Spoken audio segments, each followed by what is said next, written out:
impressive. This man has held 6 different belts. The only team to win all 3 major belts. The Crockett Cup. This man's a legend in his How am I not going to like this guy? Welcome to another edition of Hero Television. I'm your host, PL Myers, along with Johngy, and today we have the incomparable, multi-talented Valentine Bennett. Thank you so much for letting us come out. Thank you for having me. Yeah.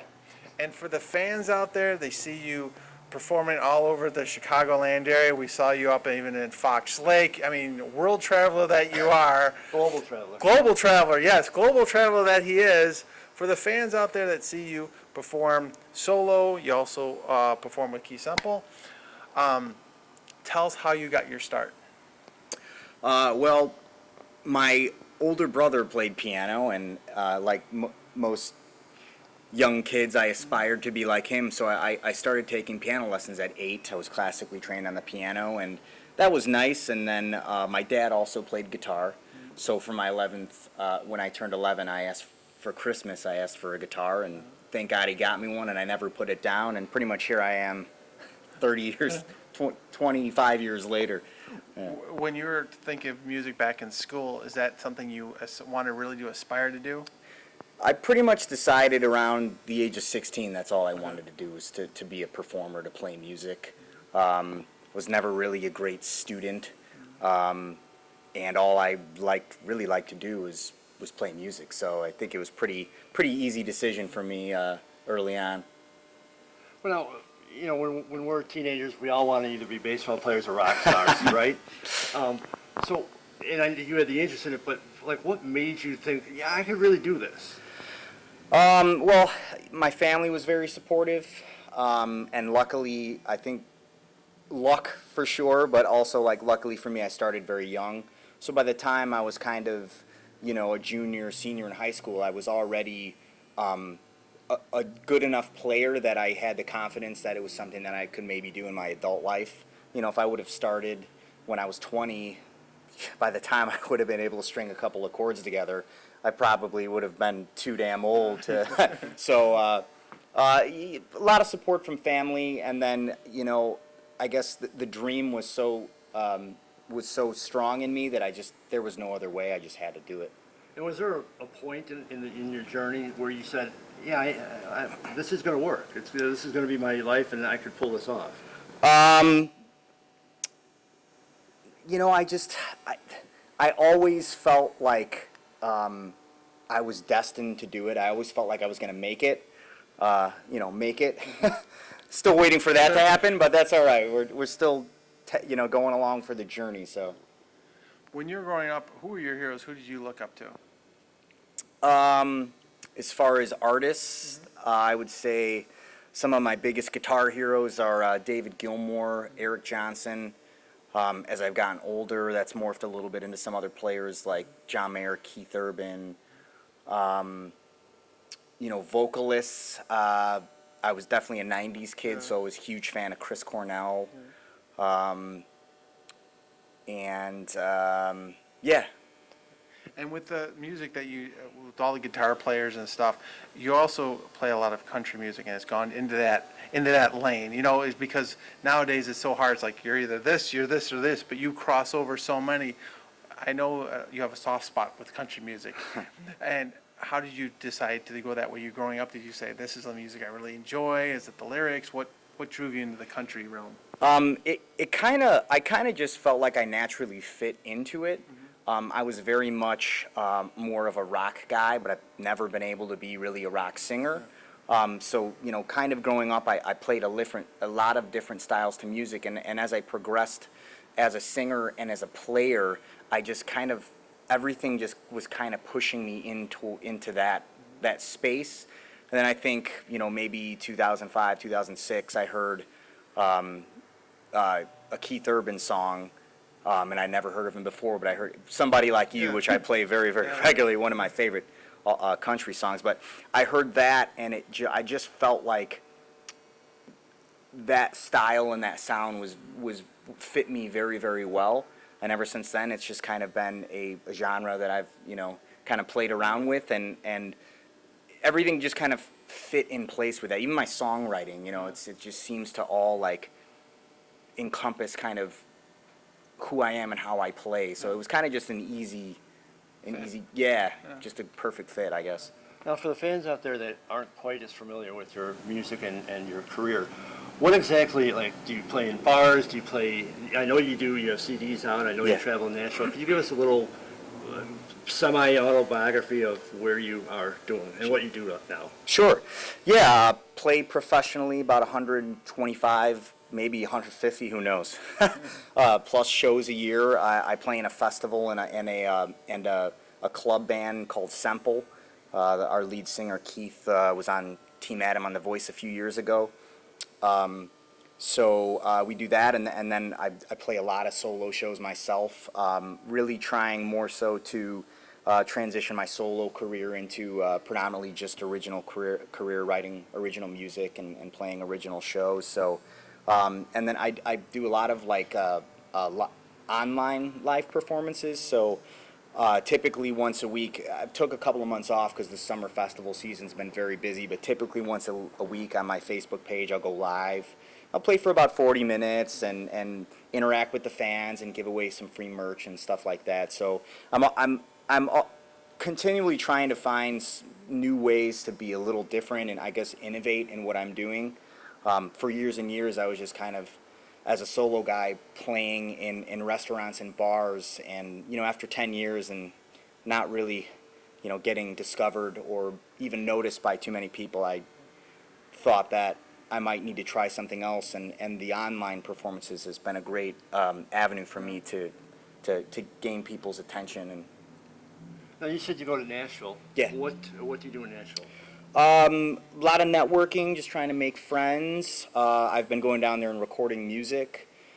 Some of the best musicians in the world are there, and I was lucky enough to meet some friends and get a producer friend down there, Dave Betchel, who's fantastic, and he brought on a lot of incredible studio musicians. I mean, these guys have played for everybody, Luke Bryan, Cole Swindell, Garth Brooks. It's really incredible. And I've been going down there and recording with all of them. And then I've started playing some shows, just kind of trying to immerse myself in the scene a little bit, because really it's kind of like the new LA. Back in the day, everyone would go to LA to get discovered. Now, really, that's happening in Nashville. So, just trying to get down there and I guess make my presence known. For the people that haven't been to Nashville, because you talk about Music Row and, down in, New Orleans, there's, down there they have Bourbon Street, where all the people play that music. In Chicago, you have blues. And, we've been to Nashville before, and it's just such a different feeling. Can you tell the audience just how different it is because, because of the eclectic music also they're playing down there too?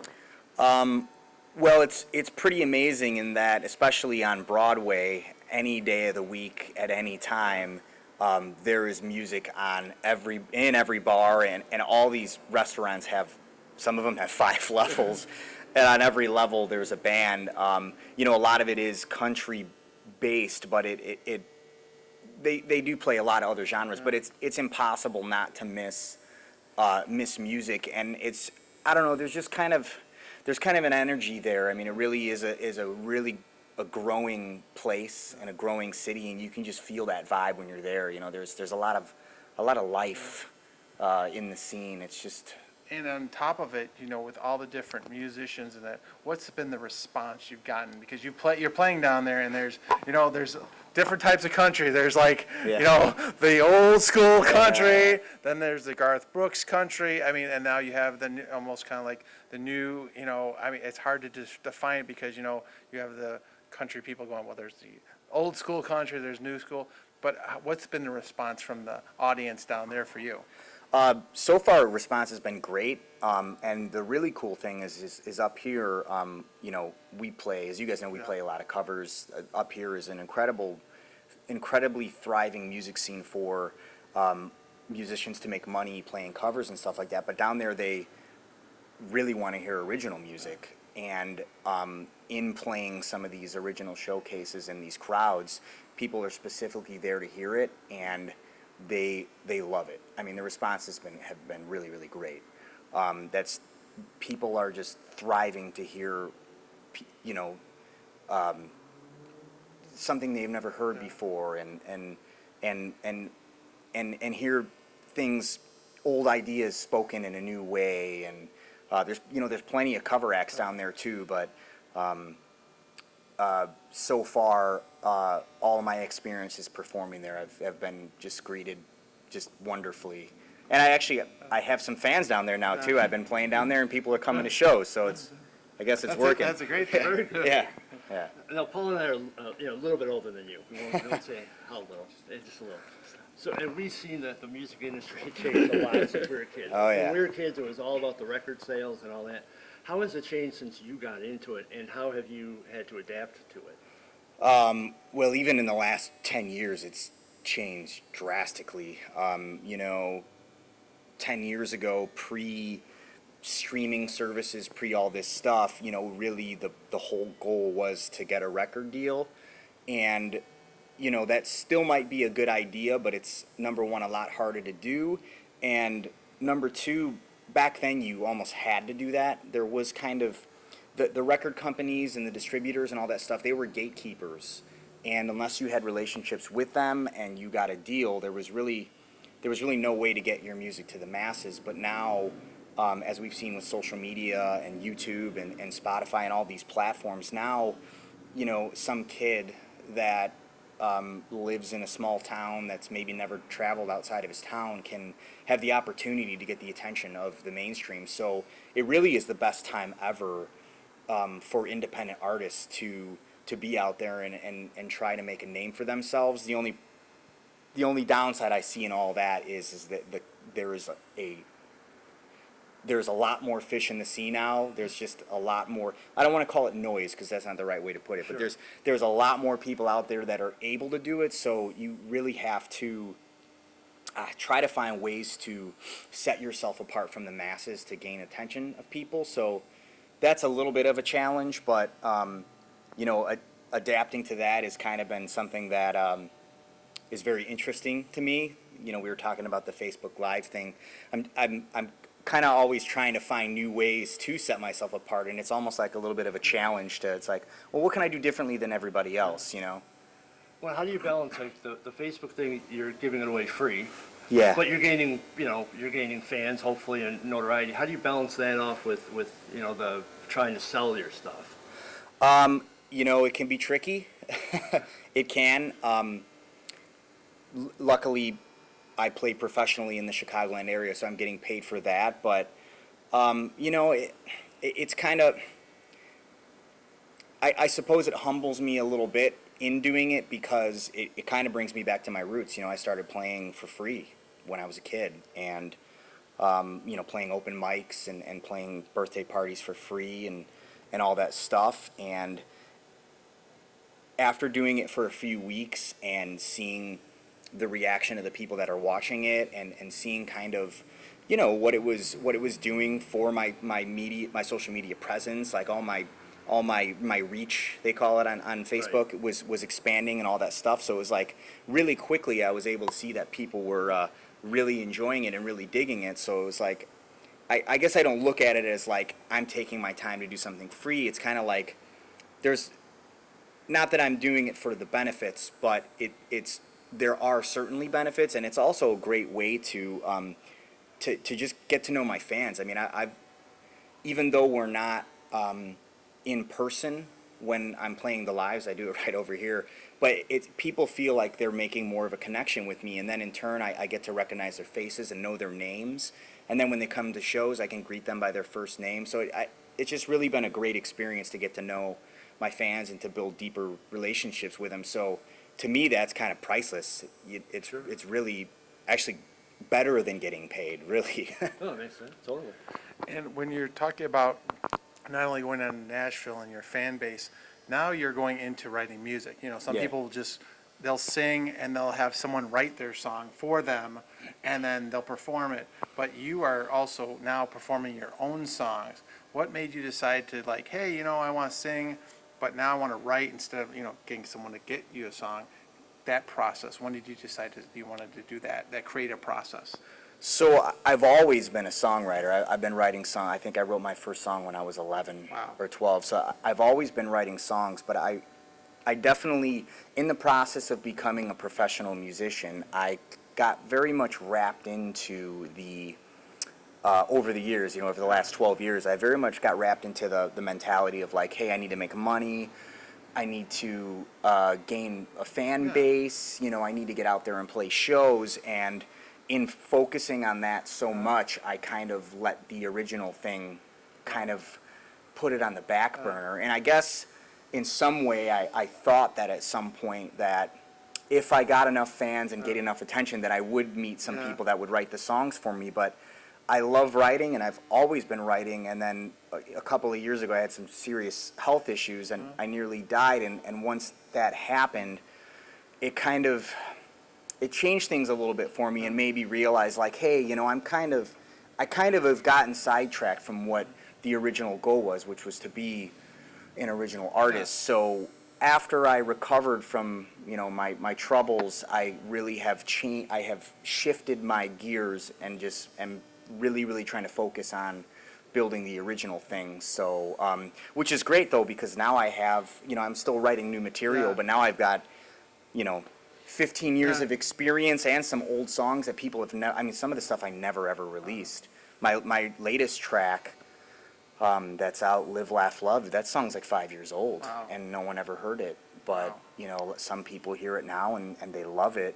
And I love it. It's still one of my favorite songs I've ever written. But, if I didn't have that change in perspective and change gears into focusing to the original thing, I might never have even put that out. And shame on me if that's the case. Well, and plus, we'll get into that song later because it's such an excellent song and, heartwarming song that, you can't even describe that, has your fans and have just like flocked to the song.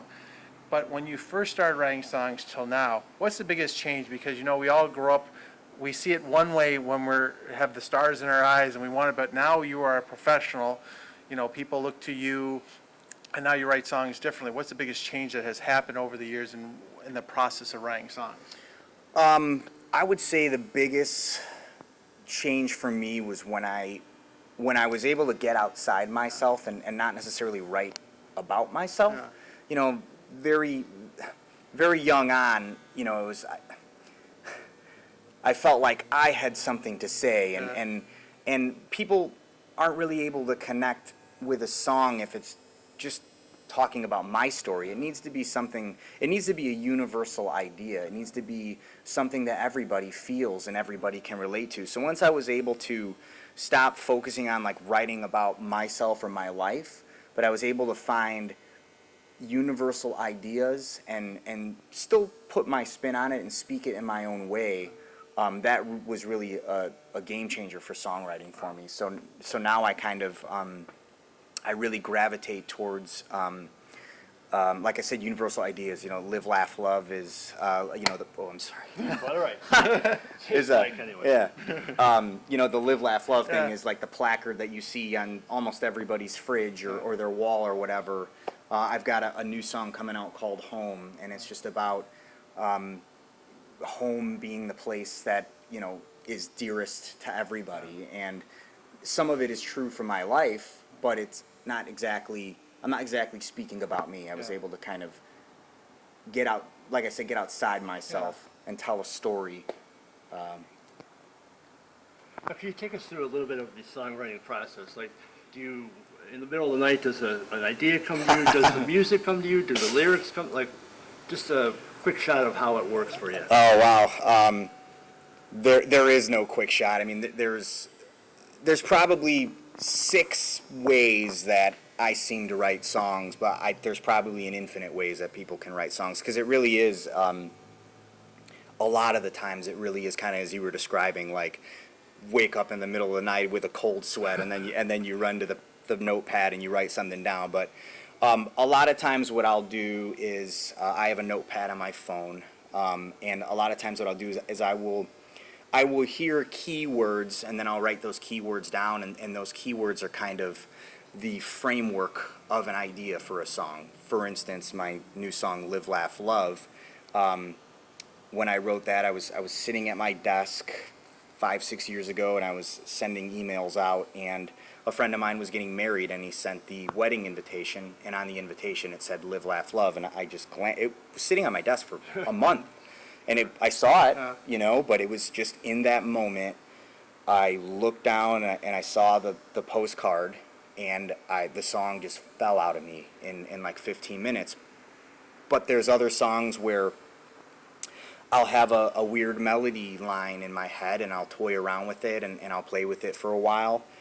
Sometimes I'll record. I've got a little studio in my place here. Sometimes I'll just record song ideas, and they'll just sit there for years. I recorded an instrumental 6 or 7 years ago, and I always loved it. The melody line was always in my head, but I could never put any words to it. And then about a year ago, I wrote the song, and now that's going to be an upcoming single of mine. Yeah, there kind of really is no right or wrong way. It's a lot of it, though, is in a moment of inspiration. Sometimes it'll fall out of me, and then some of the songs will be a very basic idea, and then will be fine-tuned over a period of time. But I think a lot of it for me starts with a general theme of an idea for a song. So I like the phrases like needle in a haystack. I don't think those are proverbs, but I think you know what I mean. Like a lot of those sayings that everybody seems to know. When I hear those, I'll write them down on my notepad, and then I'll see if like how can I write a song about that? You know, this broad and general theme, but somehow everybody knows it and can somehow relate to it. So do you have days when you just go, okay, you know, Thursday, I'm gonna just sit here and I'm gonna write music all day, whether it comes through or not. But like, do you dedicate days for it, or is it just kind of on a feel, or is it a little both? I don't. I really should, but living the artist lifestyle, we're creative people. You know, I don't think we're very necessarily regimented people, or I don't really ever have a schedule. I kind of just have a haphazard to-do list of things that I get to. So, but I'm trying to get better at that because I do believe that writing is something that I need to do a lot more. So I'm trying to get to a point where I do have a regiment where I hopefully can write every day. But currently it's very here and there, and not as much as I should be, unfortunately. Well, it's working for you. I think so. Thanks. And on that note, we'll be right back with more of Hero Television. Hi, everybody. This is Tony Ocean, and you're watching Hero TV, where everybody's a hero.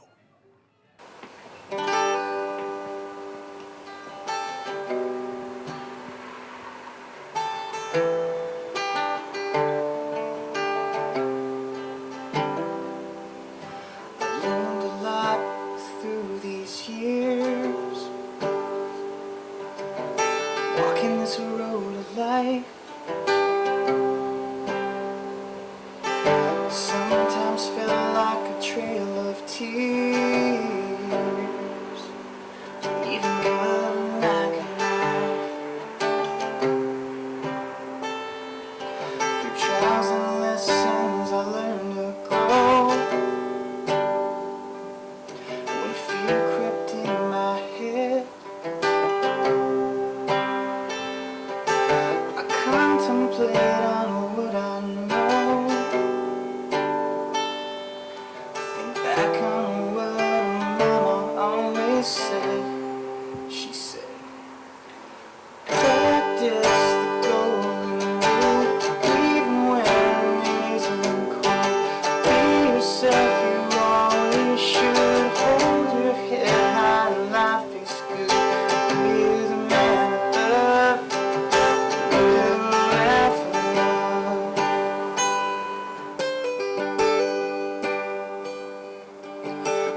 kids all moved away. All this time I can somehow still hear you say,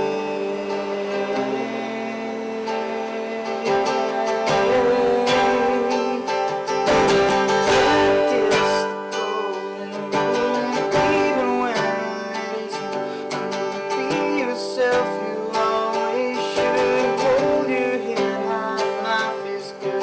Be the man above, live around love.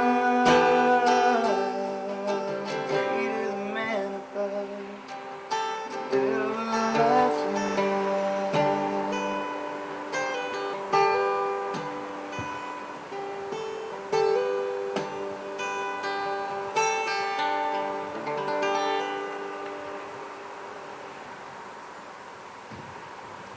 How do you know when you're writing a song? How do you know when that song is done? Or how do you determine that it's done?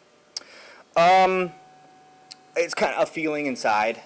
And since I've been going down to Nashville now and focusing more on the original thing, I've also been making some relationships with other songwriters and some publishers. So now, up until this point, it was just up to my, assessment or opinion if a song was done. So now I'm able to reach out to some friends and get at least a second ear, which has helped. But pre any of that, it was just very much a feeling. And sometimes I would think a song is done, and in the process of, starting the recording or waiting to decide on a release, I might revisit it and see if there's anything that doesn't fit as well. For me, I want to feel like every word is where it is in its place. Every syllable, every word's perfect might not be the right word, but for me, I want to make sure that